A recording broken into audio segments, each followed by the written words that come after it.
2024 চনৰ লোকসভা নিৰ্বাচন তেনেই সমাগত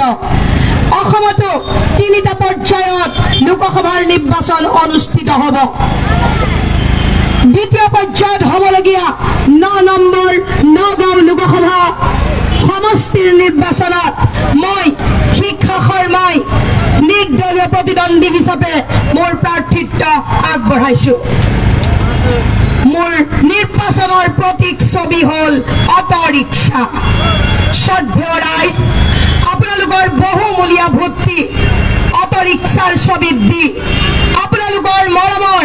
ইমান দিনে আপোনালোকে মৰম আদৰেৰে সাৱটি ৰখা শিক্ষা শৰ্মাক জয়যুক্ত কৰাব বুলি আপোনালোকৰ ওচৰত মই প্ৰাৰ্থনা জনালো শ্ৰদ্ধেয় ৰাইজ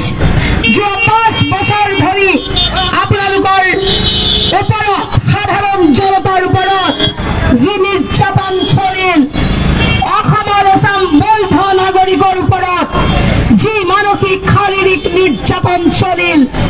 সেই নিৰ্যাতনত মই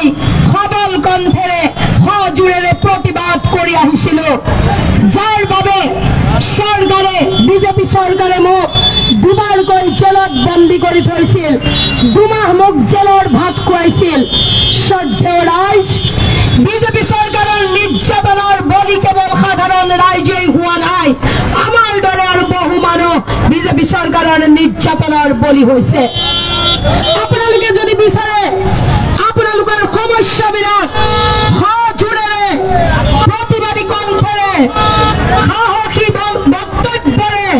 ভাৰতৰ সংসদত উপস্থাপন হ'ব লাগে তেনেহ'লে আপোনালোকৰ মূল্যৱান ভোটটো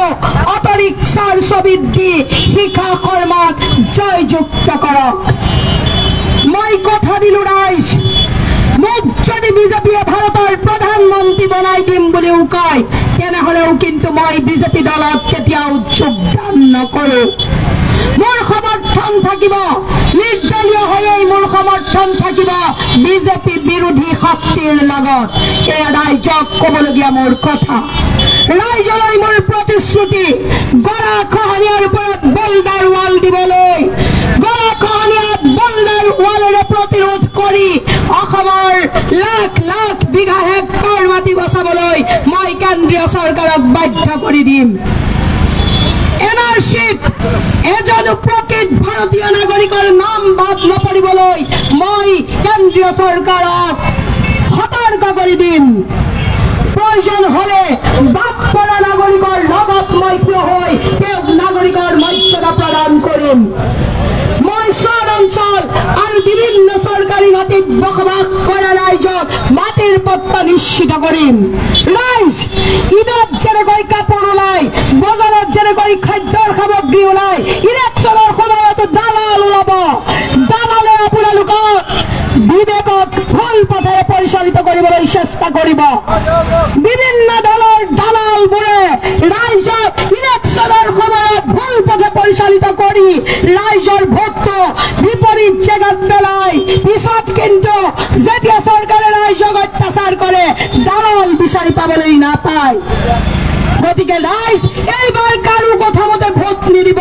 নিজৰ বিবেকক সোধক নিজৰ চিন্তাৰে নিজৰ বিবেকেৰে ভোট দি এজন দক্ষ সাহসী উচ্চ শিক্ষিত মুখেৰে মাত মাতিব পৰা কেণ্ডিডেটক সংসদলৈ পঠাওক